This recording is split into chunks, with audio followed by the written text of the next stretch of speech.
Madam ಇವತ್ತಿನ ದಿನ ಒಂದು ಹೋರಾಟ ಮಾಡ್ಲಕ್ ಬಂದಿದ್ವಿ ಜಿಲ್ಲಾಧಿಕಾರಿ ಕಚೇರಿ ಯಾಕಂತ ಹೇಳ್ಬೋದಾ? ನಮ್ಮ ಬಿಸಿಯೂಟದ ಕಾರ್ಯಕರ್ತರಿಗೆ ಪೇಮೆಂಟ್ ಜಾಸ್ತಿ ಮಾಡಿಲ್ರಿ.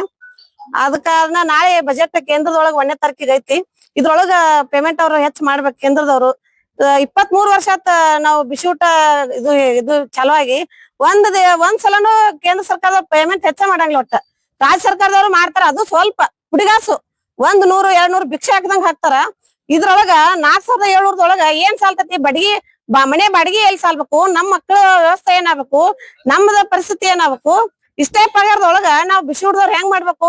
ಅದ್ರಾಗ 8 ತಾಸ್ ಕೆಲಸ ಮಾಡಿಸ್ಕೊಳತ್ರಿ. ಈಗ 4 ತಾಸ 5 ತಾಸ 6 ತಾಸ ಲಾಸ್ಟ್ 8 ತಾಸ ಆಗುದಿಲ್ಲ ಮಾಡೋದು.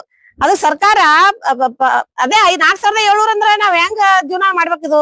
ದಿನನಿತ್ಯ ವಸ್ತುಗಳು ಎಲ್ಲಾ ಎಷ್ಟು ತುಟ್ಟಿಗ್ಯಾವು. ಎಣ್ಣಿ ರೇಟ್ 200 ರೂಪಾಯಿ ಐತಿ. ಬೆಲ್ಲ ಸಕ್ರಿ ಎಲ್ಲಾ 50 ರೂಪಾಯಿ ಆಗ್ಯದ. ಎಲ್ಲಾ ರೇಟು ದಿನ ಜಾಸ್ತಿ ಆಗತ್ತೈತಿ. ನಮ್ಗ ಅದೇ 4,000 ಪಗಾರನ ಅಷ್ಟೇ ಕೂತದ.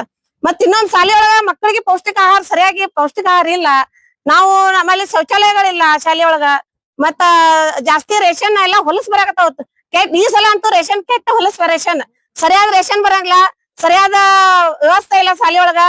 ಈಗ ಜಂಟಿ ಇವ್ರು ಶಾಲೆ ಒಳಗ ಅಧ್ಯಕ್ಷರು ಮಾಡ್ಯಾರ ಜಂಟಿ ಅವ್ರು ಸರಿಯಾಗಿ ನಮ್ಗ ಶೆಡ್ಯೂಲ್ ಸಹಿ ಮಾಡಕ್ ಸರಿಯಾಗಿ ಬರೋದಿಲ್ಲ. ನಾವ್ ಹೇಳ್ದಾಗ ಅವ್ರು ಬರಂಗಿಲ್ಲ. ಅವ್ರ ಇದ್ದಾಗ ಶಾಲಿ ಸುಟಿ ಇರ್ತಾವು. ಮತ್ ಅವ್ರಿಗೆ ನಮ್ಗೆ ಅಡ್ಜಸ್ಟ್ ಆಗೋಲ್ತು. ಅವ್ರಿಗೆ ಜಂಟಿ ಖಾತೆ ತೆಗೆದ್ ಬಿಡ್ಬೇಕ ಅದನ್ನ. ಇನ್ನೊಂದು ಶಾಲೆ ಒಳಗಂದ್ರ ಊಟದ ವ್ಯವಸ್ಥೆ ಸ್ವಲ್ಪ ಚೇಂಜ್ ಆಗ್ಬೇಕು. ಯಾಕಂದ್ರ ಮಕ್ಕಳಿಗೆ ಪೌಷ್ಟಿಕತೆನೇ ಇಲ್ಲ. ಅದ್ರೊಳಗ ಅದೇ ಅನ್ನ ಸಾರು ಆಗ್ಬಿಟ್ಟದ. ಇನ್ನೊಂದೇನಪ್ಪ ಅಂತಂದ್ರ ಮೊನ್ನೆ ದಿನ ಮೇಬಿ ಇವತ್ತು ತಿಂಗಳಲ್ಲಿ ಒಬ್ಬ ಏನಾಯ್ತಪ್ಪ ಅಂದ್ರೆ ಬಿಸಿ ಊಟದ ಕಾರ್ಯಕರ್ತರು ಒಬ್ಬರಿಗೆ ಸಸ್ಪೆಂಡ್ ಮಾಡ್ತಾರೆ. ಯಾಕ ಸರಿಯಾಗಿ ಅಡಿಗೆ ಮಾಡಿ ಹಾಕಿಲ್ಲ ಈ ಸತ ಅವ್ರು ಕೊಟ್ಟಂತದೇ ನೀವು ಮಾಡಿ ಹಾಕಿರೋ ಅಥವಾ ನಿಮ್ ಮನೆಗಿಂತ ಮಾಡ್ಕೊಟ್ರು? ಸರ ಅವ್ರು ಕೊಟ್ಟಿದ್ರೊಳಗ ನಾವ್ ಸ್ವಚ್ಛತೆ ಮಾಡಿ ಹಾಕ್ತಿವ್ರಿ ಸರ. ಅದು ಸ್ವಚ್ಛತೆ ಮಾಡೋದಂದ್ರೆ ಎಷ್ಟು ಹೊಲಸ್ ಇರ್ತಾವ್ರ ನೋಡ್ಬೇಕು. ಬ್ಯಾಳಿ ಒಳಗ ನುಸಿ ಎಷ್ಟು, ಹುಳ ಎಷ್ಟು, ಅದೆಲ್ಲಾ ಸ್ವಚ್ಛ ಮಾಡಿ ನಾವ್ ಡೈಲಿ ಮಾಡ್ತೀವಿ ಮಕ್ಕಳಿಗೆ. ಯಾಕಂದ್ರ ಅಲ್ಲಿ ಇರುವಂತ ಮಕ್ಕಳು ನಮ್ಮೂ ಅದಾವ್. ನಮಗ ಕೆಟ್ಟ ಹೆಸರು ಬರ್ಬಾರ್ದ, ನಮ್ ಶಾಲೆ ಹೆಸರು ಕೆಡಬಾರ್ದ. ಅದಕ್ಕ ನಾವು ಮಕ್ಕಳಿಗೋಸ್ಕರ ನಾವು ಸ್ವಚ್ಛತೆ ಮಾಡಿ ಅಡಿಗೆ ಮಾಡ್ತೀವ್ರಿ. ಹಾಗಾದ್ರೆ ಬಿಸಿ ಊಟದ ಒಂದು ಸಿಬ್ಬಂದಿ ಏನಾಗ್ತದ ಅಮಾನತು ಮಾಡ್ತಾರೆ, ಇದು ಎಷ್ಟು ಸರಿ ಅಂತೀವಿ? ಸರ್ ಅದು ಅಮಾನತ್ ಅಂದ್ರ ನಾವು ಅಲ್ಲಿ ಇದು ತಪ್ಪಾಗಿದಂದ್ರ ಅದು ಅಮಾನತ್ ಮಾಡ್ಬೇಕು ಸರ್. ಮೇಡಮ್ ತಪ್ಪು ನಿಮ್ಮದು ಅಥವಾ ಸರ್ಕಾರದ ಸರ್, ಸರ್ಕಾರದವ್ರಿ ಅವ್ರು ಕೊಟ್ಟಿದ್ದ ನಾವ್ ಮಾಡ್ತೀವಲ್ರಿ. ನಾವ್ ಮನೆಯಿಂದ ಏನು ತರಲ್ರಿ.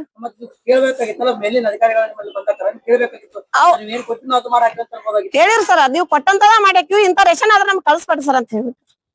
ಅಧಿಕಾರಿಗಳು ಏನೇ ಹೇಳ್ತಾರೆ? ಚಲೋ ಕಳಿಸ್ತೀರಿ, ಮುಂದಿನ ಸಲ ಚಲೋ ಕಳಿಸ್ತೀವಿ ಅಂತ ಹೇಳ್ತಾರೆ. ಮತ್ತೆ ಇನ್ನೊಂದ್ ಏನ್ ಹೇಳ್ತಾರೆ ಈ ಸದ ನಿಮ್ಮ ಶಾಲೆಯಲ್ಲಿ ಒಂದು ಅನಾಜ್ ಕಡಿಮೆ ಖಾಲಿ ಆಗತ್ತಾರ, ಬೇರೆ ಶಾಲೆಯಿಂದ ಹಿಡ್ಕೊಂಡ್ ತಂದಿ ಮಾಡ್ಬೇಕಂತಾರೆ. ಬೇರೆ ಶಾಲೆಗಳು ಕೊಟ್ಟಿದ್ರೆ ನೀವೇನ್ ಮಾಡ್ತೀರ? ಸರ್ ಏನು ಮಾಡಕ್ಕಾಗಲ್ರಿ. ಬೇರೆ ಶಾಲೆಯವ್ರು ಯಾಕೆ ಕೊಡ್ತಾರೆ? ಕೊಡುದಿಲ್ರಿ. ಅವ್ರು ಶಿಕ್ಷಕರು ಇರ್ತಾರಲ್ರಿ, ಅವ್ರು ತಂದ್ ಕೊಡ್ತಾರ, ನಾವ್ ಮಾಡ್ತೀವಿ. ಮತ್ತೆ ಹಾಗಾದ್ರೆ ಸದ ನಿಮ್ ಪೇಮೆಂಟ್ ಟ್ಯಾಕ್ಸ್ ಸಿಗತ್ತ ನಮ್ ಪಗಾರ ಬರೇ 4700 ಕೇವಲ 4700 600 700 ಅಷ್ಟ. ಈ ಬಿಸಿ ಊಟ ಸ್ಕೀಮ್ ಬಂದು ಎಷ್ಟು ವರ್ಷ ಆಯ್ತು? 22 ವರ್ಷ ಆತ್ ನೋಡ್ರಿ ಸರ್. ವೇತನ ಎಷ್ಟಿತ್ತು? 650. ಹಾ ರೀ.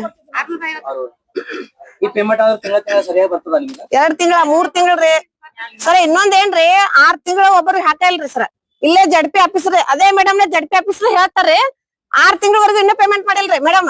ಕೇಳಿದ್ರೆ ಏನ್ ಹೇಳ್ತಾರ? 3 ತಿಂಗಳು ಕೊಡ್ತೇನವ, ಇನ್ನು 3 ತಿಂಗಳು ಕೊಡೋದಿಲ್ಲ ಅಂತ ಹೇಳ್ತಾರ ಸರ್. ನೆನಪಿಲ್ರಿ.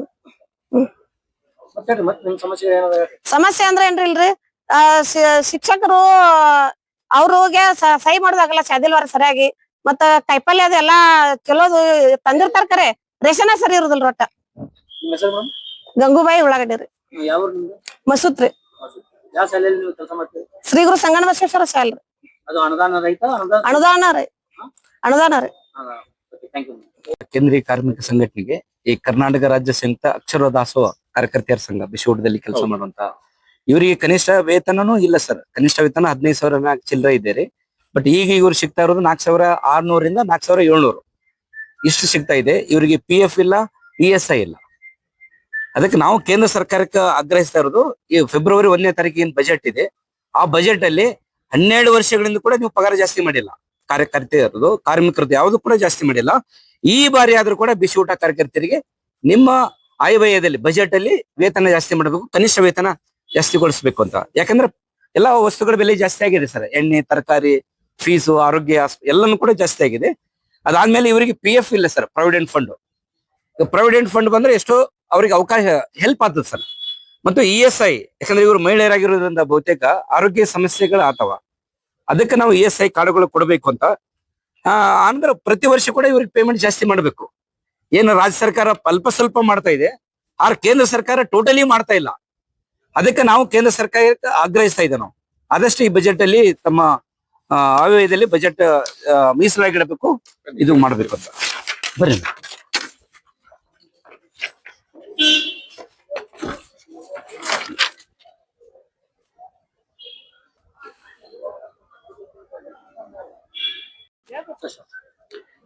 ಇವತ್ತು AIUTUC ಕೇಂದ್ರೀಯ ಕಾರ್ಮಿಕ ಸಂಘಟನೆಗೆ ಸಂಯೋಜನೆಗೊಂಡಿರ್ತಕ್ಕಂಥ ಕರ್ನಾಟಕ ರಾಜ್ಯ ಸಂಯುಕ್ತ ಅಕ್ಷರ ದಾಸೋಹ ಕಾರ್ಯಕರ್ತೆಯರಿಂದ ಇವತ್ತು ನಾವು ಪ್ರತಿಭಟನೆಗಳು ಮಾಡ್ತಾ ಇದ್ದೇವೆ. ಯಾಕಂದ್ರ ಫೆಬ್ರವರಿ 1ನೇ ತಾರೀಕು ಕೇಂದ್ರ ಬಜೆಟ್ ಇದೆ. ಕೇಂದ್ರದಲ್ಲಿ ಬಂದಿರತಕ್ಕಂತ NDA ಗೌರ್ಮೆಂಟ್ ಕಳೆದ 12 ವರ್ಷಗಳಿಂದ ಬಿಸಿ ಊಟ ಕಾರ್ಯಕರ್ತೆಯರಿಗೆ ನಯ ಪೈಸಾನು ಜಾಸ್ತಿ ಮಾಡಿಲ್ಲ. ಬಡ ಮಕ್ಕಳನ್ನ ಕುಟುಂಬದ ಜವಾಬ್ದಾರಿನ ಹೊತ್ಕೊಂಡವ್ರು ಇವರು. ಆದ್ರೆ ಇವರಿಗೆ ಕನಿಷ್ಠ ವೇತನ ಕೊಡ್ತಾ ಇಲ್ಲ. ಕನಿಷ್ಠ ವೇತನ ಎಷ್ಟಿದೆ ಸ್ವಾಮಿ? 15,500 ಮ್ಯಾಕ್ ಚಿಲ್ಲರೆ ಇದೆ. ಆ ವೇತನವನ್ನು ಕೊಡ್ಬೇಕು ಇವರಿಗೆ. ಆದ್ರೆ ಸರ್ಕಾರ ನಿಗದಿ ಮಾಡಿರ್ತಕ್ಕಂತ ಶಾಸನಬದ್ಧ ಸೌಕರ್ಯಗಳು, PF ಪ್ರಾವಿಡೆಂಟ್ ಫಂಡ್ ಭವಿಷ್ಯ ನಿಧಿ ಕೊಡ್ತಾ ಇಲ್ಲ ಇವರಿಗೆ, ESI ಕೊಡ್ತಾ ಇಲ್ಲ, ಆರೋಗ್ಯ ಫೆಸಿಲಿಟಿ. ಆದ್ರೆ ಯಾವುದೋ ಮೂಲಭೂತ ಸೌಕರ್ಯಗಳನ್ನು ನೀಡದೇನೆ ಈ ಕಾರ್ಯಕರ್ತೆಯರನ್ನ, ಬಡ ಕಾರ್ಯಕರ್ತೆಯರನ್ನ ಸೇವೆಗೆ ತಗೊಳ್ತಾ ಇದ್ದಾರ. ಆದ್ರೆ ನಾವು ಸರ್ಕಾರಕ್ಕೆ ಪ್ರಶ್ನೆ ಮಾಡ್ತಾ ಇದ್ದೇವೆ, ಸ್ವಾಮಿ ನಮ್ಮ ದೇಶದಲ್ಲಿ ಏನು ಕೊರತೆ ಇದೆ? ಬಡ ಮಕ್ಕಳನ್ನ, ಬಡ ಶಾಲೆ ಮಕ್ಕಳನ್ನ, ಶಾಲೆಯಿಂದ ದೂರ ಉಳಿದಿರ್ತಕ್ಕಂಥ ಮಕ್ಕಳನ್ನ ಶಾಲೆಗೆ ತರಬೇಕಂತ ಉದ್ದೇಶದಿಂದ ನೀವು ಬಿಸಿ ಊಟ ತಗೊಂಡ್ಬಂದಿದ್ದೀರಿ. ನಿಮ್ಮ TADA ಜಾಸ್ತಿ ಮಾಡ್ಕೋತಾ ಇದ್ದೀರಿ.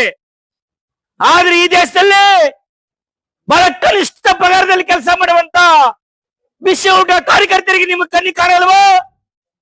ಏನ್ ಅಭಿವೃದ್ಧಿ ನಿಮ್ದು? ಅಂತಾರಾಷ್ಟ್ರೀಯ ಮಟ್ಟದಲ್ಲಿ ಏನ್ ಅಭಿವೃದ್ಧಿ ಆಗಿದೆ ನಿಮ್ದು? ಸ್ನೇಹಿತರೆ, ನಾವು ಇಡೀ AIUTUC ಇಂದ ಇಡೀ ರಾಜ್ಯದಲ್ಲಿ ಎಲ್ಲಾ ಕಡೆ ಜಿಲ್ಲಾಧಿಕಾರಿಗಳ ಕಚೇರಿ ಮುಂದುಗಡೆ ನಾವು ಸಾಂಕೇತಿಕ ಪ್ರತಿಭಟನೆ ಮಾಡಿ ಮನವಿ ಪತ್ರ ಸಲ್ಲಿಸ್ತಾ ಇದ್ದೇವೆ ನಾವು ಮಾನ್ಯ ಪ್ರಧಾನಮಂತ್ರಿಗಳಿಗೆ. ಕಳೆದ 12 ವರ್ಷಗಳಿಂದ ನೀವು 5% ಜಾಸ್ತಿ ಮಾಡಿಲ್ಲ. ನಿಮ್ಮ ಪಗಾರ ಜಾಸ್ತಿ ಮಾಡ್ಕೊಂಡ್ರಿ, MLA MP ಗಳದು, ಮಿನಿಸ್ಟರ್ದು.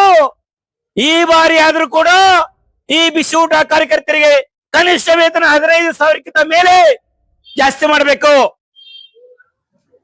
ಆನಂತರ ಬಡ ಮಹಿಳೆಯರ ಪರವಾಗಿ, ಮಹಿಳಾ ಕಾರ್ಮಿಕ